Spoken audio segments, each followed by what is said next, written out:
We ain't baby all close. Nah, you stupid. But yo, look, Puff. Nah. You working with Pac? I've known Puff for 30 years. You saw Big before he passed? Yeah. Bro, so you're close. And Jack, what were you saying? In the documentary, there was insinuations of, that Diddy possibly had something to do with both Tupac and Biggie. And, Who's telling the story, right?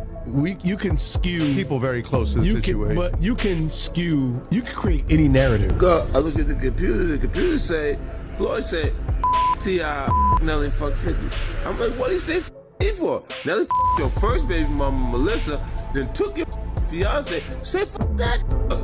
People would think it would be unethical, especially if you've been accused of such things, to be the person blowing the whistle on other people being accused of such things.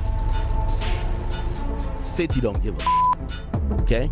He don't give a He posted the Netflix thing. He said #1 in 36 countries and 11 others still going up, okay? Now, here it is. 50 is now posted a picture, an edited picture of that. A picture that someone drew of Jay-Z. 50 Cent's Diddy docuseries didn't just trend, it shook the entire streaming world. The second it dropped, it exploded up the charts at a pace no one expected, even overtaking giants like Stranger Things. Whether people pressed play out of curiosity, nostalgia, or hunger for answers, the reaction was instant. 50 Cent wasn't here to play mild. He arrived ready to rewrite the narrative on his terms. Just when the internet seemed to settle down, new buzz ignited, louder and sharper than before. Talks of a season 2 were growing by the day, and the rumored scale even bigger. Industry whispers suggest the next chapter could tap into what fans are already calling the Jay-Z files. If real, it would instantly become one of the most dissected documentary moments in modern hip-hop history. And Jay-Z might not stand alone. Online speculation is pointing towards 7 major names, power players tied by legacy, influence, unanswered questions, and storylines that never truly disappeared. I think, and just to kind of like roll off of what 50 was saying, I did not believe that I did not believe that it was going to be this crazy, but he's been the biggest champion of it. And so I think the goal was, the original conversation that 50 and I had in sitting down and talking about it, in the wake of Cassie filing her lawsuit, which is when we kind of had our first conversation, right then, was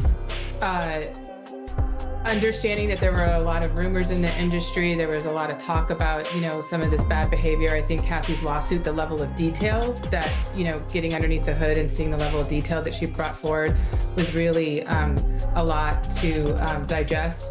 And I think that both 50 and I were really interested in the nuances of tackling a story like this, like kind of understanding, where does the role of victim, begin and end versus like being a perpetrator, and kind of understanding cycles of violence and these kind of reoccurring patterns, and just seeing how complex the story was, and that no one was really treating it like that. Everyone was just very focused on salacious headlines and like with no context, and so I think for us, we wanted to put that care into the story. But they did characterize it as a hit piece in the very beginning, is because they didn't get a chance to watch it, when they were saying that. And then after they see it, you see everyone's changed their mind, and it becomes the #1 dollar. But also, someone calling it a hit piece was a statement from Diddy's team. So, I mean, what's your response to Diddy's team? Of course, they're going to probably have an opinion. And then, what's your opinion on people that just say that you're petty? Are you petty? I accept that. I'll take that. I'll wear that. I'm fine. I have antics that I've become comfortable with on social media because of the usage of social media. That's just that. You know what I mean? But when they look at, they'll say, me deciding to go on ABC is petty. The morning show is the biggest show. These people, they came from, it's a great opportunity to be on that actual platform, but they looked at it further and said, it's airing in prison, so this would be why I would like to do that. And it didn't come across as a reason not to. Of course, I was aware that it would be airing. And for both of you, one of the other questions fans are asking is, there are a lot of great and powerful interviews in this, but where are A-list celebrities? Where are people in his orbit that remain silent? Like, they've never really even spoken out against the allegations or anything that's going on. Are people just concerned about their careers? Are they afraid to speak out? Because I remember Harvey Weinstein, right away everyone was like piling on and talking. Why is everyone afraid to say anything about Diddy? It's a part of the hip hop culture. Like, they think that they are telling something. Or just mind your business type of thing. Like, so if there's no, other than that, you would look, if I wasn't saying the things that you heard me say, there would be nothing being said at all. So it'd just be, you would assume that the culture is for those behaviors. When early whispers about season 2 began, one name nobody expected to join the conversation was Marlon Wayans, the comedian behind Scary Movie and White Chicks. At first, the connection felt random, but recent friction between him and 50 Cent made it impossible to ignore. It started quietly in an interview where Wayans was asked about the series, and instead of celebrating it, he urged caution, saying the situation was rooted in old conflict, not just clean storytelling. His focus was on accountability, timing, and the weight of actions, especially when someone's already under fire. He wasn't defending anyone, he was challenging intent. But 50 Cent didn't let that slide. He clapped back almost instantly online, using sharp humor, memes, exaggerated edits, and callbacks to Wayans' old roles to flip the attention right back. What followed was a fast-moving digital storm, AI images, non-stop posts, and meme warfare, turning a simple perspective difference into a full-blown public clash that only fueled hype for what Season 2 could unleash. Time for a social media beef with 50 Cent. What was it like in the family chat? Well, brothers, they were funny. Damon was like, why you pick the biggest brother? He's on gamma rays. Stick to beefing with Soulja Boy, Kevin Hart, people that we can beat. You fight him. Leave guys that got shot 9 times alone. He survived 9. And so I backed out. I just said his name. They asked me about the documentary. I was like, I didn't see it. And then they asked me about it, and I just gave my opinion. I was just like, I don't think brothers need to be quarreling in public like that. And then what I get into? A public quarrel with a brother. And I just think it was bad for the culture. And so I kind of backed out. I don't even say that name anymore. If you ask me, hey, you got change of $1, I need a half a dollar, so you need a half a dollar. All right, so I'm gonna make it abundantly clear. I'm not here defending Diddy. I am here because I got dragged into this because somebody asked me a question and I had an opinion. Nobody's wrong for giving an opinion about any subject, period. I'm not here defending Diddy. Don't let the narrative fool you or get to you. Once again, somebody's creating narratives. This is my point. So please look at the whole clip that I did and then look what happens with the narrative. And that's what I'm telling you. Y'all people don't be sheep.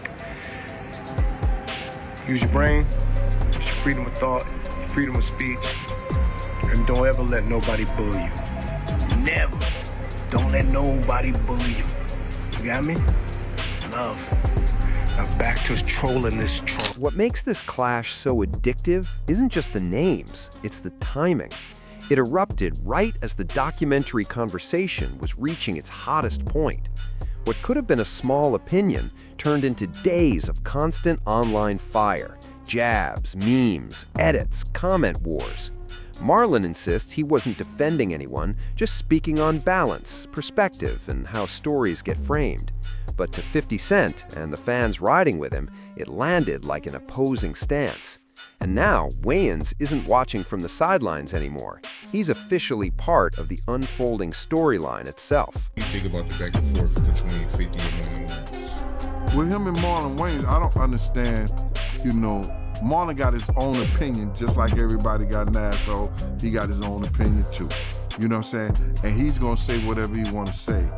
But you know, when you know somebody is going to war or don't like somebody or somebody got a beef with somebody, unless you want to be a part of that beef or take a part of that, why you gonna get involved in it? You understand? You know, keep your opinion to yourself.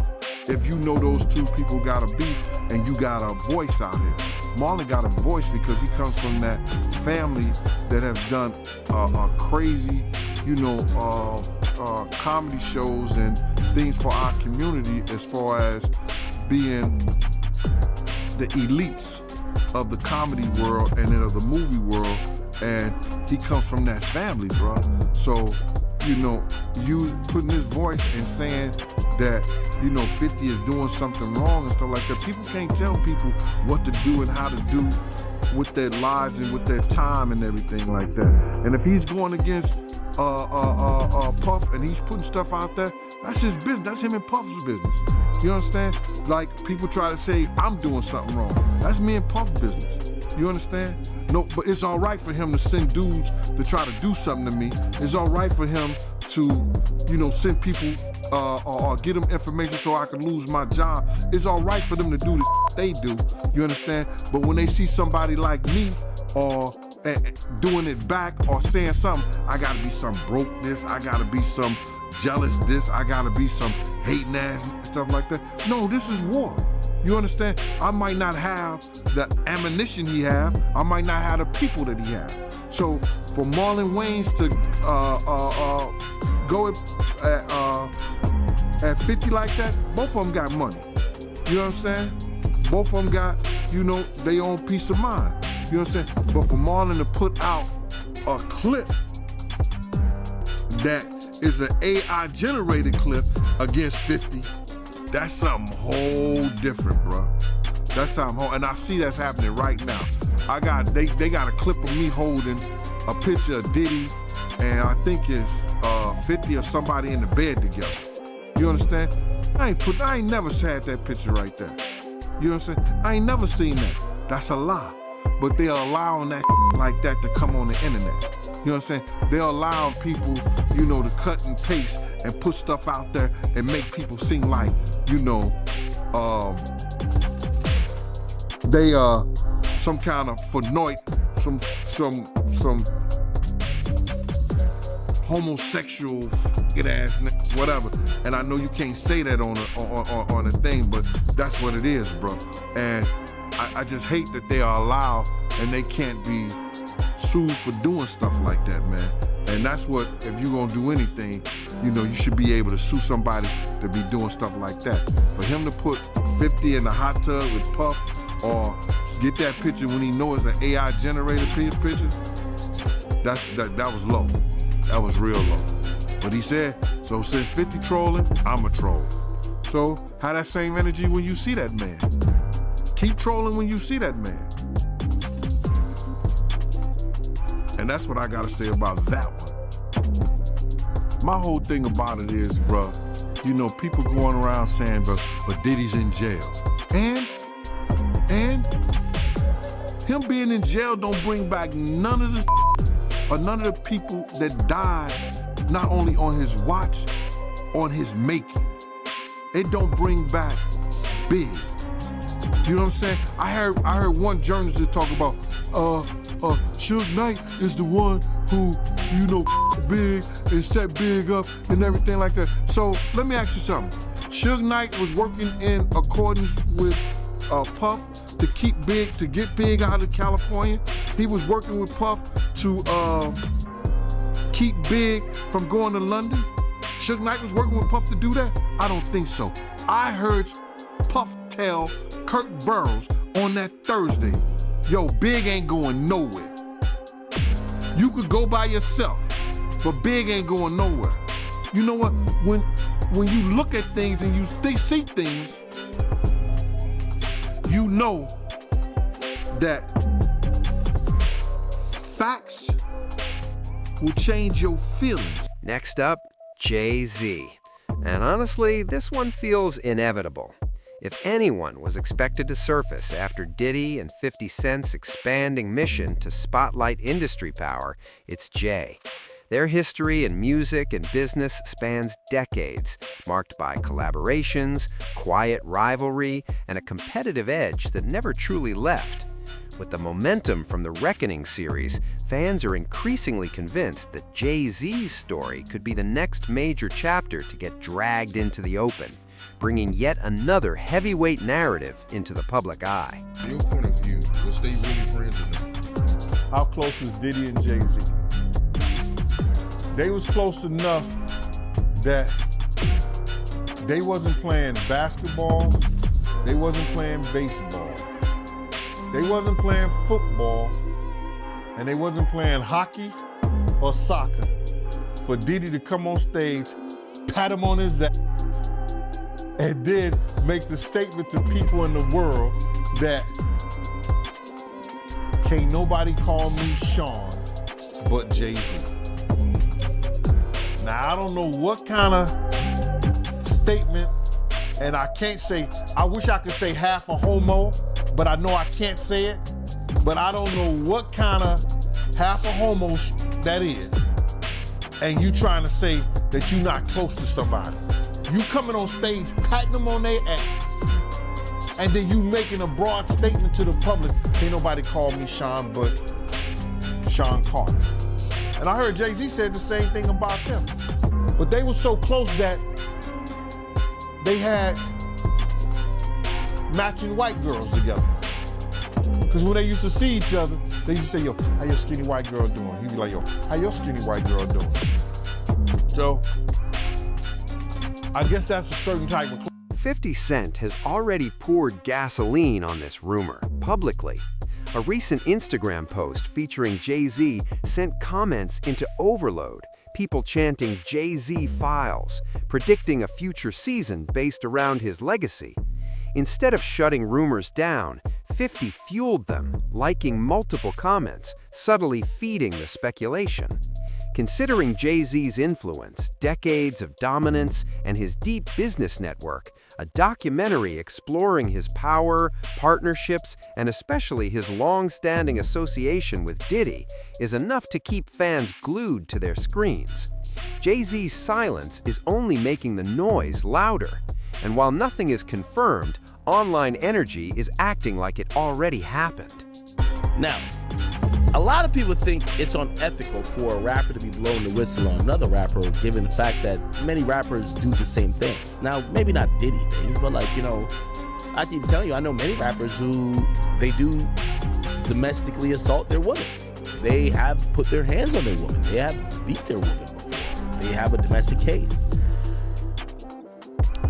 People would think it would be unethical, especially if you've been accused of such things, to be the person blowing the whistle on other people being accused of such things.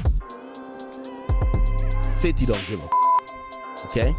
He don't give a He posted the Netflix thing. He said #1 in 36 countries and 11 others still going up, okay? Now, here it is. 50 is now posted a picture, an edited picture of that, a picture that someone drew, of Jay-Z.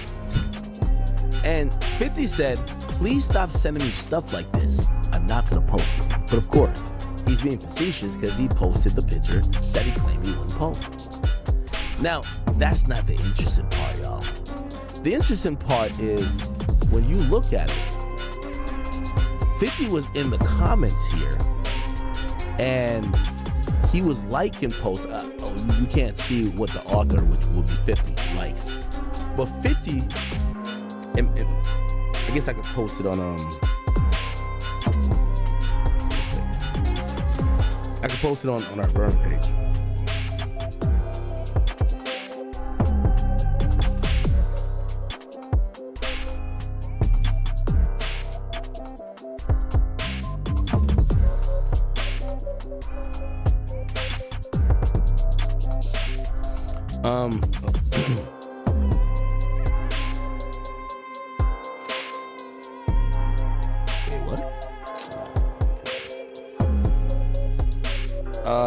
Wait. Give me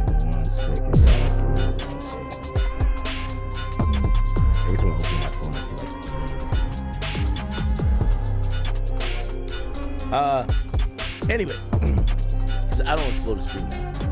50 is liking these comments, and these comments are saying, yo, do the documentary on Jay-Z next, right? Oh, actually, people posted on Twitter. So they're actually saying, and they're encouraging, and 50's liking it.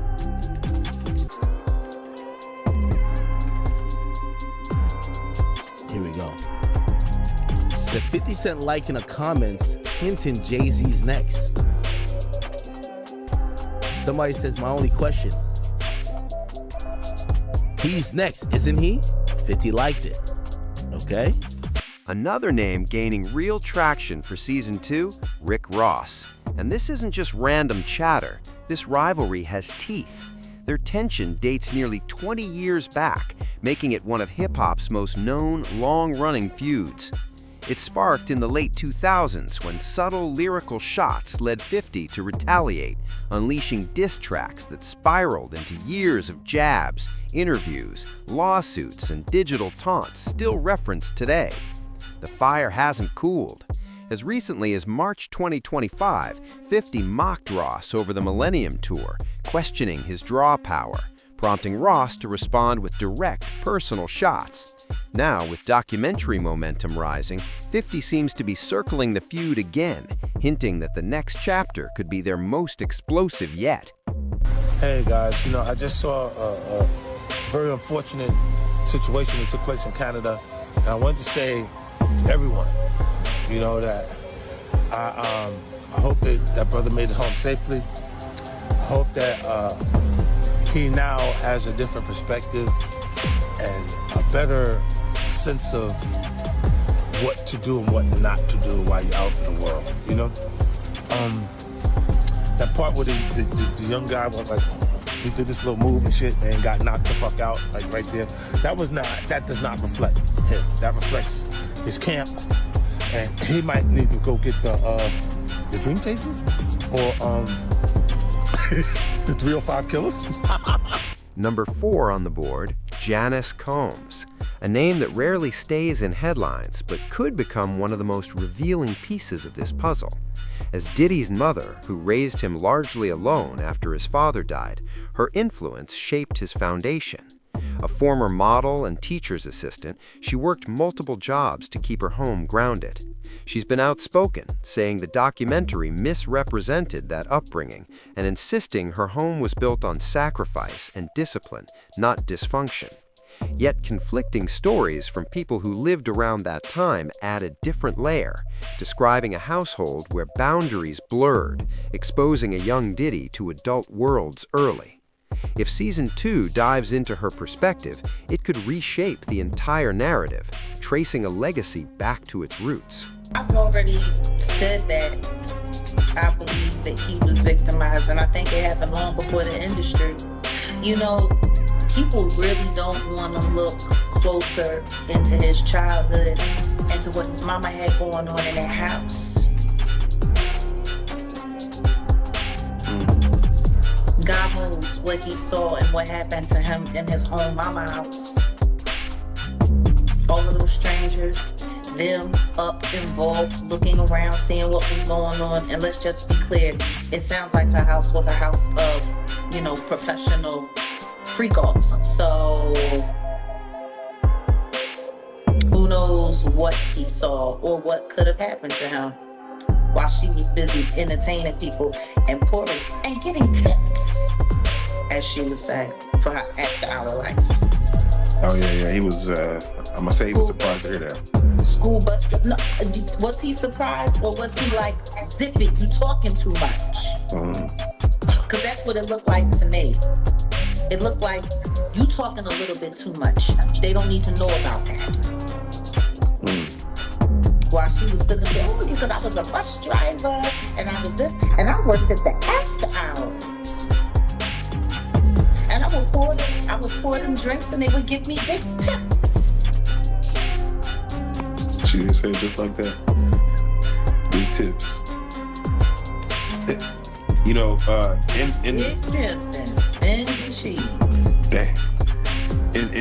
in Sean's own words, in Diddy's own words, he had said he had a sigh of relief learning that he was the son of a hustler or a gangster. Like he wanted that status. He wanted to say that he was like a sigh of relief is a wild thing to say. That your daddy was a gangster or a hustler. That's what you heard that he was. Well, I mean, like Tim said, they had a bunch of blaxploitation movies being played around the house all the time. They grew up with the Mac playing. They grew up with Superfly playing. Like, I mean, if that's what you got going on, you got 2 women in the house and there's no men around, and these are what the little boys are watching. You got basketball players coming over late at night. You got hustlers coming over, PIMPs coming over, women who look like they were modeling for Jet Magazine coming over. Like, it sounds like the nature of the environment is what shaped their perception of what cool was. Another name surfacing, Ray J. And if anyone assumed 50 would avoid this lane, they were wrong. While Ray J isn't grouped with giants like Jay-Z or Diddy, his name always seems to reappear when controversy hits. And 50 Cent has a habit of reopening old doors. Their connection is less about music, more about moments, including that long-debated Vegas incident involving Ray J and Fabulous, which 50 has publicly joked about, questioned, and reframed more than once. Recently, he's been reposting Ray J clips, adding commentary that feels strategic, not casual. It's starting to look like Ray J isn't just noise. He might be a planned chapter in 50's wider storyline. Now, as a journalist, you heard me say what I said, and that's kind of what cranked this whole thing up. But then fast forward to the documentary.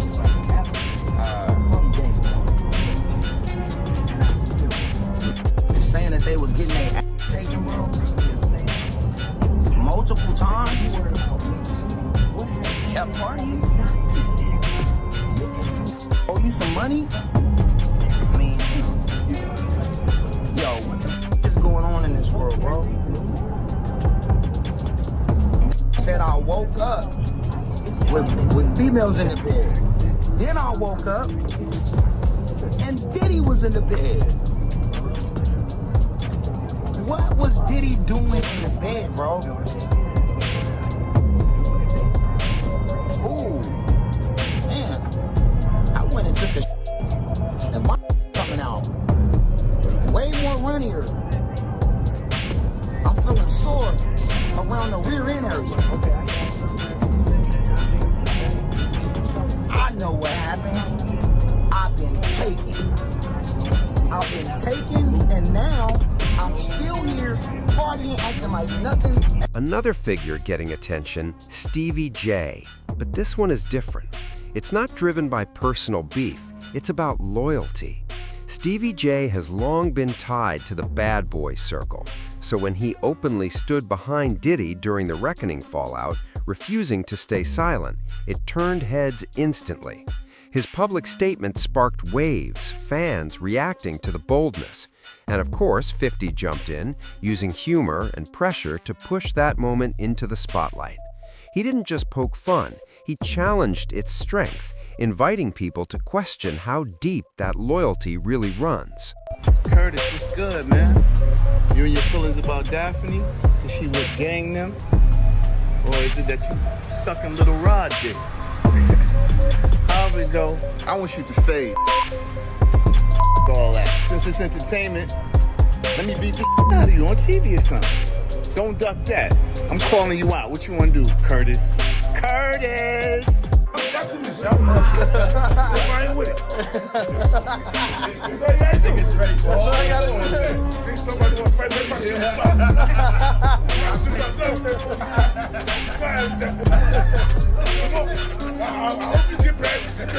He questioned whether that loyalty was rooted in authenticity or outside influence, then demanded everything be handled publicly. Calling it entertainment, he pushed for it to play out on camera. No running, no stalling. He called Stevie J out by name, saying, "If you stand on those words, step up and show it." The message closed with a direct dare: step past security and prove you're built for it, not just talking for applause.